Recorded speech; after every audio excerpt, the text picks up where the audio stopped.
गिरफ्तार पीटीआई रहनुमा शेर अफजल मरवत इस वक्त कहां हैं? अस्सलाम वालेकुम, मेरा नाम मुजफ्फर शाह है और आप देख रहे हैं एमपी न्यूज। नाजरीन कराम, पीटीआई के नायब सदर शेर अफजल मरवत की गिरफ्तारी के बाद उन्हें कोट लखपत जेल मुंतकिल कर दिया गया है। शेर अफजल मरवत को 3 MPO के तहत गिरफ्तार करके कोट लखपत जेल मुंतकिल किया गया, जहां उन्हें 30 रोज के लिए नजरबंद रखा जाएगा। ख्याल रहे कि साबिक वजीर आजम इमरान खान के वकील और नायब सदर तहरीक इंसाफ शेर अफजल मरवत लाहौर हाई कोर्ट के बाहर मौजूद थे जब पुलिस ने उन्हें हिरासत में लिया। इससे कबल भी शेर अफजल मरवत को बाजोड़ जाते हुए हिरासत में लिया गया था, ताहम बाद अज़ां इन्हें रिहा कर दिया गया था। बहुत शुक्रिया। मजीद खबरों और अपडेट्स के लिए सब्सक्राइब करें एमपी न्यूज।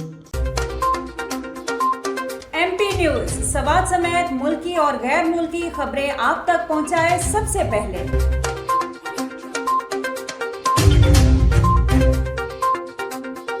दिन भर की ताज़ा तरीन खबरें हो या अवामी मसाइल हो, एमपी न्यूज की स्क्रीन पर सबसे पहले। सियासी मैदान हो या हो खेल का मैदान, हम पहुंचाएंगे सबसे पहले खबर एमपी न्यूज पर। अब आपकी आवाज बनेगा एमपी न्यूज सबसे पहले, तो अभी फेसबुक पर और यूट्यूब पर सब्सक्राइब कीजिए एमपी न्यूज को।